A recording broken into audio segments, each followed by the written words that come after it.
మరొక్కసారి చంద్రబాబును ఈసారి హెచ్చరిస్తున్నామని కూడా చెప్తా ఉన్నాం. ఈసారి కోరడం లేదు, హెచ్చరిస్తున్నామని కూడా చెప్తా ఉన్నాం. ఇదే మాదిరిగా జరుగుతూ పోతూ ఉంటే మాత్రం ఎవరైనా కూడా ఊరుకునే కార్యక్రమం జరగదు. రియాక్షన్ అనేది ఖచ్చితంగా ఉంటుందని కూడా చంద్రబాబు నాయుడు సందర్భంగా గట్టిగా చెప్తాం. ఈరోజు ఒక్క రామకృష్ణారెడ్డి ఒక్క పరిస్థితే కాదు, రాష్ట్ర వ్యాప్తంగా ప్రతి గ్రామంలోనూ కూడా ఇదే కార్యక్రమాలు జరుగుతూ ఉన్నాయి. ప్రతి ఒక్కరూ కూడా వాళ్ళ స్థాయిలో రెడ్ బుక్స్ అని చెప్పి రెడ్ బుక్లు పెట్టుకొని ఉండరు. చంద్రబాబు నాయుడు స్థాయిలో చంద్రబాబు నాయుడు ఒక రెడ్ బుక్, లోకేష్ స్థాయిలో లోకేష్ ఒక రెడ్ బుక్, ఎమ్మెల్యే స్థాయిలో ఎమ్మెల్యే ఒక రెడ్ బుక్, మండల స్థాయిలో మండల నాయకుడు ఒక రెడ్ బుక్, గ్రామ స్థాయిలో గ్రామంలో ఇంకో రెడ్ బుక్, గ్రామ స్థాయిలో ఇంకో నాయకుడు, గ్రామ స్థాయిలో ఇంకో రెడ్ బుక్లలో పెట్టుకొని ఏం చేస్తూ ఉన్నారు? అతి దారుణంగా అన్యాయంగా ఆస్తులు ధ్వంసం చేస్తూ ఉన్నారు. రాష్ట్రం మొత్తం దాన్ని చూస్తూ ఉంది, కానీ ఎవడు మాట్లాడడం లేదు. దొంగ కేసులు పెడతా ఉన్నారు, పోలీసులు ప్రేక్షక పాత్ర పోషిస్తూ ఉన్నారు. దొంగ కేసులు పెడతా ఉన్నారు, వాళ్ళే కొడతారు, మన ఇటువైపున కేసులు పెడతా ఉన్నారు. రాష్ట్రం మొత్తం ఇది చూస్తూ ఉంది. చీని చెట్లు నరికేస్తూ ఉన్నారు, ఆస్తులు ధ్వంసం చేస్తూ ఉన్నారు, కనిపిస్తూ ఉంది. ఎమ్మెల్యేలు ఏకంగా జేసీబీల మీద పొక్లేన్ల మీద ఎమ్మెల్యేలు స్వయంగా తిష్టేసి ఏకంగా పోయి బిల్డింగులు పగలగొట్టే కార్యక్రమాలు చేస్తూ ఉన్నారు.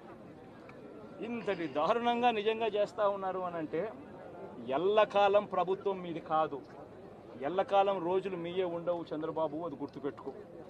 మే 13వ తారీఖున ఎన్నికల సమయంలో పాల్వాయి గేట్ అనే పోలింగ్ కేంద్రం దగ్గర తాను అక్కడికి వెళ్ళినప్పుడు జరిగిన ఘటన మీద అసలు ఎందుకు ఆ ఘటన జరిగింది? ఎవరైనా కొద్దో గొప్ప కనీసం ఆలోచన చేసేవాళ్ళు ఎవరైనా ఆలోచన చేయాలి కదా.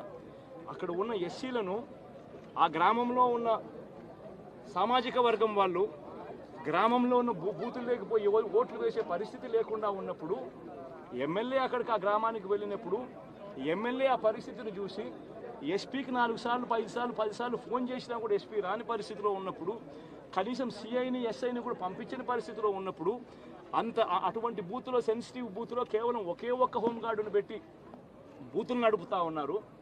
అటువంటి పరిస్థితిలో అన్యాయం జరుగుతూ ఉందని చెప్పడం కోసం, అన్యాయం జరుగుతూ ఉన్న వాళ్ళ పక్షాన్ని నిలబడడం కోసం ఎమ్మెల్యే లోపలికి పోయి ఈవీఎంను పగలగొట్టే కార్యక్రమం జరిగింది.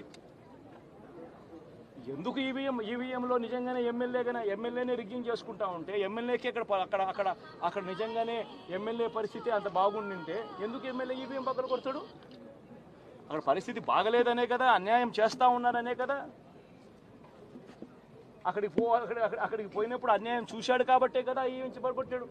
ఆ ఈవీఎం ఏదైతే పగలగొట్టిన కేసులు ఏదవుతుందో తనకు బెయిల్ వచ్చింది. ఈరోజు తాను బెయిల్ అక్కడ లోపల ఉన్నది ఈవీఎం పగలగొట్టిన కేసులో కాదు, తను లోపల ఉన్నది ఈవీఎం పగలగొట్టిన కేసులో. అన్యాయం జరిగింది అని చెప్పి, అన్యాయం జరుగుతూ ఉన్న పరిస్థితిలో ఎమ్మెల్యే అక్కడికి పోయి అడ్డుకునే కార్యక్రమంలో జరిగింది అని చెప్పి కోర్టులు కూడా గుర్తించాయి కాబట్టి తనకు బెయిల్ వచ్చింది. కానీ మళ్ళీ ఆ తర్వాత ఏం జరిగింది? ఆ ఇన్సిడెంట్ జరిగిన 10 రోజుల తర్వాత, ఆ ఇన్సిడెంట్ జరిగిన 10 రోజుల తర్వాత, అంటే మే 23వ తారీఖున ఎమ్మెల్యే అక్కడికి వెళ్ళి హత్యాయత్నం చేశాడట. అదే పోలింగ్ బూత్లో హత్యాయత్నం చేశాడంట. ఎవడన్నా బుద్ధునోడు ఎవడన్నా నమ్మదానికి ఉందయ్యా? ఎవడన్నా ఎమ్మెల్యే అనేవాడు అక్కడికి పోయినప్పుడు వాళ్ళు చేస్తూ ఉన్న రిగ్గింగు, ఎమ్మెల్యే దానికి అడ్డుకునే కార్యక్రమం చేస్తూ ఉంటే ఎమ్మెల్యే అక్కడికి పోయి ఎమ్మెల్యే హత్యాయత్నం చేస్తాడా? చెప్పడానికైనా హద్దు పొద్దు ఉండాలి కదా. 10 రోజుల తర్వాత ఎమ్మెల్యే హత్యాయత్నం చేశాడని చెప్పి కేసు పెడతారు 10 రోజుల తర్వాత. ఇప్పుడు నిజంగానే అటువంటి ఇన్సిడెంట్ జరిగిందంటే సిట్టు 17వ తారీఖు నుంచి, మే 17వ తారీఖు నుంచి 20వ తారీఖు లోపల మధ్యలో ఇచ్చిన రిపోర్ట్లో, ఆ సిట్లో అది చెప్పాలి కదా, ఇట్లా జరిగింది, ఎమ్మెల్యే అనే వ్యక్తి హత్యాయత్నం చేసే కార్యక్రమం చేశాడు అని చెప్పి రావాలి కదా. మరి ఎందుకు సిట్ రిపోర్ట్లో రాలేదు? ఈ రకంగా ఒక మనిషిని కేవలం 4 సార్లు ఎమ్మెల్యే, తాను 2000 కన్సిస్టెంట్గా 4 సార్లు ఎమ్మెల్యే గెలిచాడు. 2009లో గెలిచాడు, 2011లో గెలిచాడు, 2014లో గెలిచాడు, 2019లో గెలిచాడు.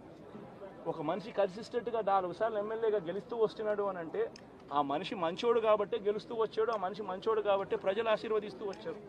అటువంటి వ్యక్తిని తీసుకొని వచ్చి తప్పుడు కేసులలో ఈ మాదిరిగా బిగించడం ఎంత మటుకు ధర్మం?